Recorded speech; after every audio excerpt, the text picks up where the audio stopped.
cookware's remarkably slippery surface.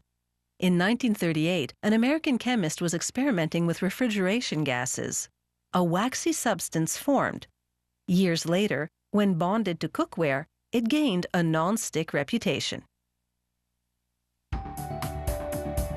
When it's time to fry, using a non-stick pan averts a messy situation. The non-stick coating is one of the slipperiest solid materials on Earth.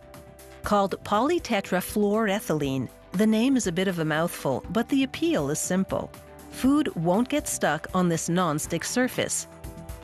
To make the aluminum pan, they use 70% raw material and 30% leftovers from prior production of pots and pans.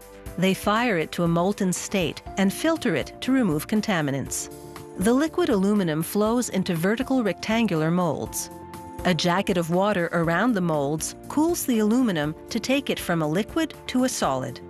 A crane extracts the cast slabs. They're heading to a heating chamber to soften the slabs. This will allow the metal to be shaped and formed. A saw slices the slabs in two and trims the ends. More blades scrape the top and bottom to remove impurities. A conveyor repeatedly feeds the shorter slabs to heated rollers. Guides at the side maintain the width while the rollers compress the aluminum, taking the thickness down to about ½ centimeter.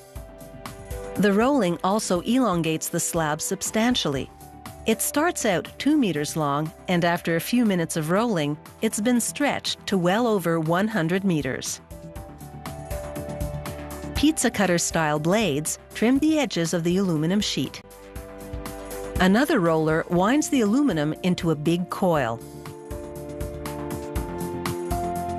Then they unwind it and squeeze the aluminum to flatten it. Machinery now pulls the long aluminum sheet forward to a 120-ton punch press. This powerful press forces the metal around a frying pan-shaped die and then punches out the shape. The freshly formed aluminum frying pan falls onto a conveyor below. The leftover aluminum will be used to make new frying pans. The pans now ride a conveyor through a washing station, where they're cleaned and then treated with sodium hydroxide. This opens the pores of the metal to allow an enamel coating to stick to the outside and the non-stick finish to adhere to the inside. A worker inspects the pans and places them upside down on spray fixtures. It's a tight fit to shield the inside from the enamel spray that comes next. The pans spin on the fixtures and twirl by the spray nozzles for an even application of enamel to the exterior of the pans. A glossy clear coat follows. The frying pans transfer to a dryer conveyor. The hot air pulls out water from the enamel coating, and the color goes from gray to chalky white. An automated squeegee silk screens the company name and other information onto the pan bottoms. They now enter a long curing oven heated to 560 degrees Celsius. The cure toughens the enamel, deepens the color, so it turns gray again and it adds gloss. A suctioning device picks up the pan and turns it around for the inside coatings. A sprayer applies a special primer that will make the non-stick coating adhere to the pan. It then applies the non-stick coating. The pans receive 2 layers of this non-stick synthetic substance. The suctioning device releases the pan and it lands upside down. Then, the pans journey through the oven again to cure the non-stick finish at around 425 degrees Celsius. On exit, water rains down to cool the pans and rinse off any contaminants.